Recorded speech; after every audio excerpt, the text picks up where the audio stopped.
പ്രിയപ്പെട്ട സുഹൃത്തുക്കളെ, കഴിഞ്ഞ ഏതാനും ദിവസങ്ങളായി ദേശീയ രാഷ്ട്രീയത്തിൽ നടക്കുന്ന സംഭവ വികാസങ്ങൾ നമ്മളിപ്പോൾ പരിശോധിച്ചാൽ അത് അത്യഭൂതപൂർവമാണ് ആ സംഭവ വികാസങ്ങൾ എന്ന് നമുക്ക് കാണാൻ കഴിയും. ഇംഗ്ലീഷിൽ വളരെ എളുപ്പത്തിൽ അൺപ്രസിഡൻറ്റഡ് എന്ന് ആ സംഭവ വികാസങ്ങളെ നമുക്ക് വളരെ എളുപ്പത്തിൽ തന്നെ വിശദീകരിക്കാൻ കഴിയും.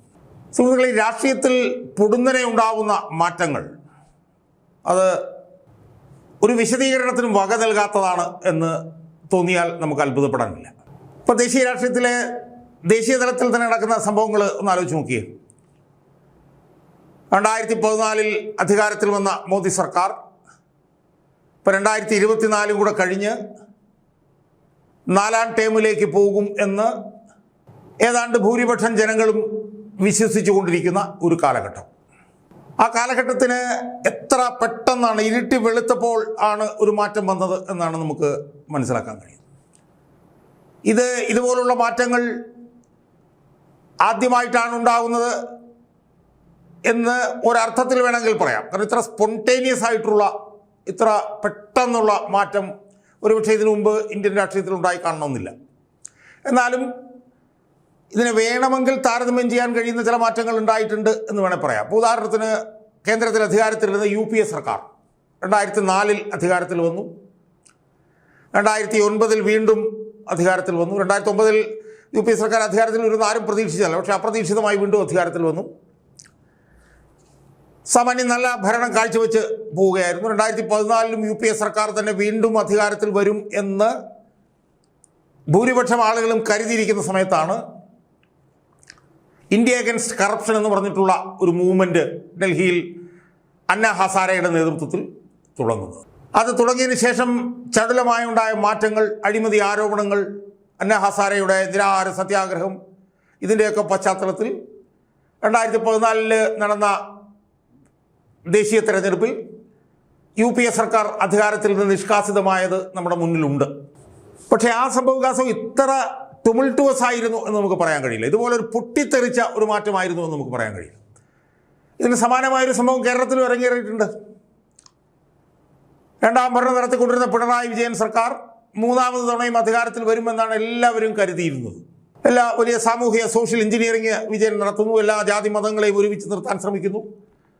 പ്രതിപക്ഷത്താണെങ്കിൽ ആദ്യാവസാനം തമ്മിലടി. അപ്പോൾ ഇതിൻ്റെയൊക്കെ പശ്ചാത്തലത്തിൽ പിണറായി വിജയൻ 3.0 അധികാരത്തിൽ വരും എന്നായിരുന്നല്ലോ നമ്മൾ കരുതിയത്. പക്ഷേ അവസാനം എന്ത് സംഭവിച്ചു? അവസാനം നടന്ന ചില സംഭവ വികാസങ്ങളുടെ പശ്ചാത്തലത്തിൽ അടിഞ്ഞു പിണറായി സർക്കാർ. അധികാരത്തിൽ നിന്ന് പോയി. 102 സീറ്റിൽ UDF അധികാരത്തിൽ. അപ്പോൾ ഭരണത്തിൻ്റെ അവസാന കാലത്ത് നടന്ന സംഭവ വികാസങ്ങളെ കുറിച്ചിട്ട്, അധികാരം നഷ്ടപ്പെട്ട സംഭവങ്ങൾ ഇതിനു മുമ്പ് ഉണ്ടായിട്ടുണ്ടെങ്കിൽ പോലും ഇപ്പോൾ ഏതാനും ദിവസങ്ങളായി ഡൽഹിയിൽ നടന്നുകൊണ്ടിരിക്കുന്നതിന് സമാനമായിട്ടുള്ള രാഷ്ട്രീയത്തിലെ പൊട്ടിത്തെറി ഇതിനു മുമ്പ് ഇന്ത്യൻ രാഷ്ട്രീയത്തിൽ ഉണ്ടോ എന്ന് ചോദിച്ചാൽ ഇല്ല എന്ന് നമുക്ക് പറയേണ്ടി വരും. സുഹൃത്തുക്കളെ, എൻ്റെ ഒരു ചെറിയ ഭാഗം കഴിഞ്ഞ എൻ്റെ വീഡിയോയിൽ ഞാൻ പറഞ്ഞിരുന്നു, മോദി അധികാരത്തിൽ നിന്ന് അധികാരത്തിലേക്ക് കുതിച്ചു പാഞ്ഞുകൊണ്ടിരിക്കുകയായിരുന്നു കേന്ദ്രത്തിൽ. 2024 400 പരം സീറ്റുകളിൽ ജയിക്കുമെന്ന് വിചാരിച്ചെങ്കിലും ഒറ്റയ്ക്ക് ഭൂരിപക്ഷം കിട്ടിയില്ല. 240 സീറ്റിൻ്റെ ഭൂരിപക്ഷം കിട്ടിയുള്ളൂ. പക്ഷേ നിതീഷ് കുമാറിനെയും ചന്ദ്രബാബു നായിഡുവിനെയും ചേർത്ത് പിടിച്ചാണ് ഭൂരിപക്ഷം ഉണ്ടാക്കിയത്. പക്ഷേ ഒറ്റയ്ക്ക് ഭൂരിപക്ഷമില്ല എന്നുള്ള തോന്നൽ കഴിഞ്ഞ 2 വർഷക്കാലത്തെ ഭരണത്തിൽ മോദി കാണിച്ചിട്ടില്ല. തനിക്ക് എന്തൊക്കെ ചെയ്യണമെന്ന് ആഗ്രഹമുണ്ടോ അതെല്ലാം ചെയ്ത് മുന്നോട്ട് പോവുകയായിരുന്നു നരേന്ദ്രമോദി. 2024 അധികാരത്തിൽ വന്നതിന് ശേഷം നടന്ന നിയമസഭാ തെരഞ്ഞെടുപ്പുകൾ, അത് ബീഹാറിലാകട്ടെ, മഹാരാഷ്ട്രയിലാകട്ടെ, ഹരിയാനയിലാകട്ടെ, ഡൽഹിയിലാകട്ടെ, അവിടെ എല്ലാം BJPയുടെ ജൈത്രയാത്രയാണ് തുടർന്നത്. 29 സംസ്ഥാനങ്ങൾ ഇന്ത്യയിലുള്ളതിൽ 21 സംസ്ഥാനങ്ങളിലും BJP തന്നെയാണ് അധികാരത്തിൽ തുടരുന്നത്. 2029 നിയമസഭകളിലും കേന്ദ്രത്തിലും ഒരുമിച്ച് ഭരണം നടത്തി വീണ്ടും 4ാം തവണ അധികാരത്തിലേക്ക് കയറാം എന്ന് പറഞ്ഞുകൊണ്ട് നെഞ്ചു വിരിച്ച് മോദിയും BJP ഇങ്ങനെ നിൽക്കുന്ന സമയത്താണ് കഴിഞ്ഞ 1-2 മാസക്കാലത്തിനിടയിൽ നടന്ന ചില സംഭവ വികാസങ്ങൾ പുലി പോലെ നിന്ന മോദിയെ എലിയാക്കി മാറ്റിയത് എന്ന് നമുക്ക് കാണാൻ കഴിയില്ല സുഹൃത്തുക്കളെ. അതായത് മെയ് 2026 മെയ് 15 ഇന്ത്യയുടെ ചീഫ് ജസ്റ്റിസ് ആയിട്ടുള്ള ജസ്റ്റിസ് സുർജയ് കാന്ത് നടത്തിയ വളരെ ഇൻഅഡ്വർട്ടൻ്റ് ആയിട്ടുള്ള ആകസ്മികമായിട്ടുള്ള ഒരു പരാമർശം. എന്തായിരുന്നു പരാമർശം? ഇന്ത്യയിലെ യുവജനങ്ങളെ കുറിച്ചിട്ടായിരുന്നു പരാമർശം. There are already parasites of society who attack the system and you want to join hands with them. അതായത് സംവിധാനത്തെ ആക്രമിക്കുന്ന സമൂഹത്തിലെ ചില പരാന്ന ഭോജികളുണ്ട്, പാരസൈറ്റുകൾ. നിങ്ങൾക്ക് അവരുമായി സംഘം ചേരാൻ താല്പര്യമുണ്ടോ? അതാണ് അദ്ദേഹം ചോദിച്ചത്. There are youngsters like cockroaches who don't get any employment and don't have any place in profession. Some of them become India, some of them become media, some of them become social media, some of them become RTI activists, some of them become other activists, and they start attacking everyone. And you people file contempt petitions. ഒരു case പരിഗണിക്കുന്നതിനിടെ അദ്ദേഹം പറഞ്ഞതാണ്, യുവാക്കളുണ്ട്, അവർ പാറ്റകളെ പോലെയാണ്. Who don't get any employment, അവർക്ക് തൊഴിലൊന്നും കിട്ടില്ല, അവർക്ക് പ്രൊഫഷനിലും സ്ഥാനമൊന്നുമില്ല. അതിൽ ചിലർ മാധ്യമങ്ങളാകുന്നു, ചിലർ സാമൂഹ്യ മാധ്യമങ്ങളാകുന്നു, ചിലർ RTI ആക്ടിവിസ്റ്റുകളാകുന്നു, ചിലർ മറ്റ് തരത്തിലുള്ള ആക്ടിവിസ്റ്റുകളാകുന്നു. അങ്ങനെ ആവുന്നവർ മറ്റുള്ളവരെ ആക്രമിക്കാൻ തുടങ്ങുന്നു. And you people file contempt petitions, നിങ്ങൾ കോടതിയലക്ഷ്യ കേസുകൾ ഫയൽ ചെയ്യുന്നു. ഇതാണ് 2026 മെയ് 15 ഇന്ത്യയുടെ ചീഫ് ജസ്റ്റിസ് ആയിട്ടുള്ള സുർജയ് കാന്ത് അനവസരത്തിൽ പറഞ്ഞ ഒരു പ്രത്യേക സാഹചര്യത്തിൽ ആകസ്മികമായി പറഞ്ഞ വാചകം. ഞാൻ ഒന്നുകൂടി വായിക്കാം. There are already parasites of society who attack the system and you want to join hands with them. There are youngsters like cockroaches who don't get any employment and don't have any place in profession. Some of them become media, some of them become social media, and some of them become RTI activists. And they start attacking everyone and you people file contempt petitions. ഇങ്ങനെ ഒരു പ്രസ്താവന അദ്ദേഹം 2026 May 15 supreme കോടതിയിൽ വെച്ച് നടത്തി. സുഹൃത്ത്, ഇത് നടത്തിയതിനെ തുടർന്ന് അമേരിക്കയിൽ കഴിയുന്ന അഭിജിത്ത് ദീപ്കെ എന്ന് പറയുന്ന ഒരു ചെറുപ്പക്കാരൻ, അദ്ദേഹം ബോസ്റ്റണിലാണ് ജീവിച്ചിരുന്നത്. അദ്ദേഹം ഇൻസ്റ്റാഗ്രാമിലൊരു കമൻറ്റ് പോസ്റ്റ് ചെയ്തു. ആ കമൻറ്റ് ഇങ്ങനെയായിരുന്നു, what if all the cockroaches come together. എല്ലാ പാറ്റകളും ഒരുമിച്ച് വന്നാൽ എങ്ങനെയിരിക്കും എന്നാണ് അദ്ദേഹം ആ ഇൻസ്റ്റാഗ്രാമിൽ പോസ്റ്റ് ചെയ്തത്. അതിനെ തുടർന്ന് അത്യഭൂതപൂർവമായിട്ടുള്ള സംഭവമാണ് നടന്നത്. മാസങ്ങൾക്കുള്ളിൽ ഏതാണ്ട് 22 മില്യൺ, അതായത് 220 ലക്ഷം ഫോളോവേഴ്സ് ഈ അഭിജിത്ത് ദീപ്കെ എന്ന് പറയുന്ന ഈ ചെറുപ്പക്കാരൻ ഉണ്ടാവുന്നു. എത്രയും പെട്ടെന്ന് ഒരു സമര സംഘടനയായി രൂപാന്തരപ്പെടുന്നു. ആ സമര സംഘടന അത് സാമൂഹ്യ മാധ്യമത്തിൽ ഉണ്ടായതാണ്, ഓർത്തോണം. അതിന് കമ്മിറ്റിയില്ല, അത് മീറ്റിംഗ് കൂടുന്നില്ല, അതിന് പ്രസിഡന്റ് ഇല്ല, ഭാരവാഹികളില്ല, ഒന്നുമില്ല. സാമൂഹ്യ മാധ്യമത്തിലുണ്ടായ ഒരു സംവിധാനമാണ്. അതിനേറെ താമസിയാതെ കോക്രോച്ച് ജനതാ പാർട്ടി എന്നുള്ള പേര് വരുന്നു. അത് രൂപീകരിച്ച അഭിജിത്ത് ദീപ്കെ എന്ന് പറഞ്ഞിട്ടുള്ള ചെറുപ്പക്കാരൻ, അദ്ദേഹം ഇന്ത്യയിലേക്ക് വരുന്നു. ഏതാണ്ട് 1.5 മാസത്തിനുള്ളിൽ ഡൽഹിയിൽ നീറ്റ് പരീക്ഷയിൽ നടന്ന ക്രമക്കേടുമായി ബന്ധപ്പെട്ടുകൊണ്ട് മോദി സർക്കാരിലെ വിദ്യാഭ്യാസ മന്ത്രിയായിട്ടുള്ള ധർമ്മേന്ദ്ര പ്രധാൻ രാജിവെക്കണം എന്ന് പറയുന്ന ആവശ്യവുമായി ബന്ധപ്പെട്ട് അവർ സമരം ആരംഭിക്കുന്നു. ഡൽഹിയിൽ സമരം ആരംഭിക്കുന്നു. ആ തുടക്കത്തിൽ വലിയ ജനശ്രദ്ധയൊന്നും അതിന് കിട്ടിയില്ല. എന്നാൽ പയ്യെ ആ സമരം വളരാൻ വികസിക്കാൻ തുടങ്ങി. ഒരു ഘട്ടത്തിൽ വെച്ച് സോനം വാങ്ചുക്ക് എന്ന് പറയുന്ന മനുഷ്യാവകാശ പ്രവർത്തകൻ, കശ്മീരിൽ നിന്നുള്ള മനുഷ്യാവകാശ പ്രവർത്തകൻ, ഇവർക്ക് ഐക്യദാർഢ്യം പ്രകടിപ്പിച്ചുകൊണ്ട് നിരാഹാരം ആരംഭിക്കുന്നു. ആ നിരാഹാരം സാവധാനം പുരോഗമിക്കുന്നു. അവസാനം ഒരു ഘട്ടത്തിയപ്പോഴത്തേക്ക് ആ നിരാഹാരം 18 ദിവസം പൂർത്തിയാക്കി. ആ 18 ദിവസം പൂർത്തിയാക്കിയതിന് സമാന്തരമായി ഇന്ത്യയിലെ യുവാക്കൾ ഈ കോക്രോച്ച് ജനതാ പാർട്ടിയോടും അവർ നടത്തിയ സമരത്തോടും ഐക്യദാർഢ്യം പ്രകടിപ്പിക്കുന്നു, ആഭിമുഖ്യം പ്രകടിപ്പിക്കുന്നു. നീറ്റ് പരീക്ഷ പോലെ പരീക്ഷാ ക്രമക്കേടുമായി ബന്ധപ്പെട്ടുകൊണ്ട് ഉള്ള വിശദാംശങ്ങൾ അവർ പുറത്തു കൊണ്ടിരുന്നു.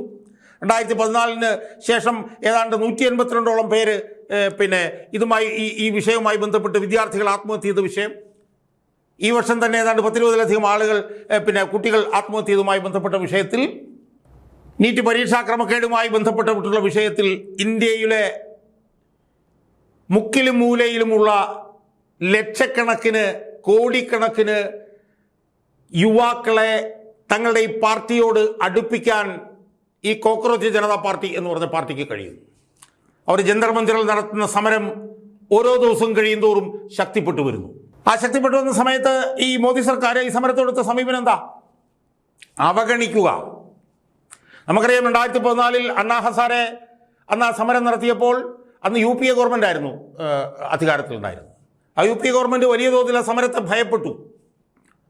ആ സമരം അവസാനിപ്പിക്കാൻ വേണ്ടി അവർ സർക്കാരിൽ നിന്നുള്ള പ്രമുഖരായിട്ടുള്ള P. ചിദംബരം, സൽമാൻ ഖുർഷീദ്, കപിൽ സിബൽ പോലുള്ള മന്ത്രിമാരും ആം ആദ്മിയുടെ ഒരു അണ്ണായുടെ ടീമും കൂടെ ചേരുന്നൊരു കമ്മിറ്റി അന്നുണ്ടാക്കി ഇതെങ്ങനെയാണ് ഈ പ്രശ്നം പരിഹരിക്കേണ്ടതെന്നുള്ള നിലയിലേക്കൊക്കെ വന്നെങ്കിലും അതിന് വിരുദ്ധമായി ഈ കോക്രോച്ച് ജനതാ പാർട്ടിയുടെ സമരം സോനം വാങ്ചുക്കിൻ്റെയൊക്കെ നേതൃത്വത്തിൽ ഇങ്ങനെ തുടരുമ്പോഴും അതിനെ അധ്യാവസാനം അവഗണിക്കുന്ന സമീപനമാണ് BJP സർക്കാർ എടുത്തത്.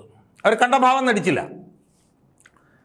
എന്നാൽ സോനം വാങ്ചുക്കിനെ സത്യാഗ്രഹം 18-19 ദിവസമായതോടുകൂടി സമരം വലിയ തോതിൽ വളർന്ന് വലുതായത്, വലിയ തോതിൽ പെട്ടെന്ന് തന്നെ വളർന്നു വലുതായി.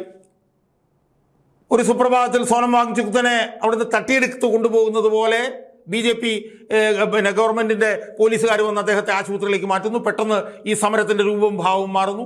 10,000-കണക്കിന് യുവാക്കളും യുവതികളും ഈ സമരസ്ഥലത്തേക്ക് പാഞ്ഞെത്തുന്നു.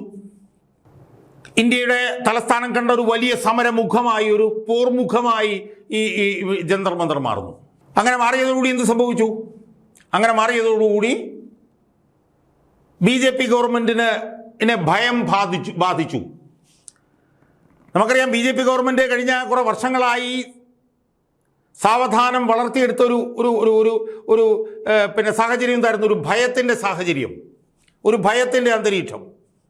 BJP ഗവൺമെൻറ്റിനെതിരെ സമരം ചെയ്താൽ അവരെ കൈകാര്യം ചെയ്യും ഗവൺമെൻറ്, അവരെ അറസ്റ്റ് ചെയ്യും, അവരെ ജയിലിലടയ്ക്കും, വർഷങ്ങളായി അവരെ ജയിലിലടയ്ക്കും എന്നൊക്കെയുള്ളൊരു ഭയത്തിൻ്റെ അന്തരീക്ഷം BJP ഗവൺമെൻറ്റിനെതിരായി സമരം ചെയ്യുന്നവർക്ക് എതിരെ അവർ കഴിഞ്ഞ കുറേ വർഷങ്ങളായി ഉണ്ടാക്കിയെടുത്തിരുന്നു. അതുകൊണ്ട് തന്നെ സമരരംഗത്ത് ആളുകൾക്ക് വരാൻ ഭയമായിരുന്നു.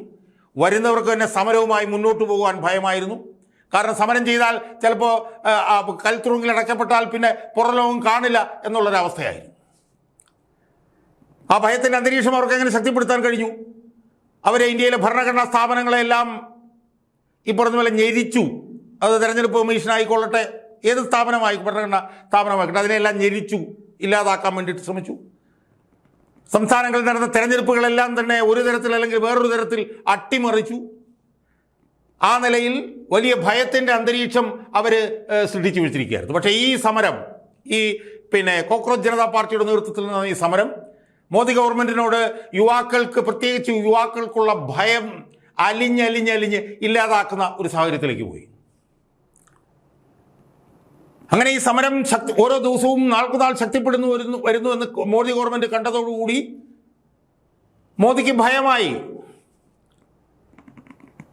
മോദിയുടെ ഈ 56 ഇഞ്ച് എന്നുള്ളതൊക്കെ തന്നെ മാറുന്നതാണ് പിന്നെ നമ്മൾ കണ്ടത്. അവസാനം മോദിയുടെ ഗവൺമെൻറ് വന്നിട്ട് ഈ സമരം നടത്തിയവരെ അതിഭീകരമായി ആക്രമിക്കുന്നത് നമ്മൾ കണ്ടു. അതൊരു ആശങ്കയിൽ നിന്ന് ഉയർന്നു വന്ന ഒരു നടപടിയായിരുന്നു. ഇപ്പം എന്താണ് മോദിയുടെ സ്ഥിതി? മോദി ചർച്ചയ്ക്ക് തയ്യാറാണെന്നാണ് പറയുന്നത്. മോദി മന്ത്രിയെ വിട്ട് ചർച്ചയ്ക്ക് തയ്യാറാവുന്നു.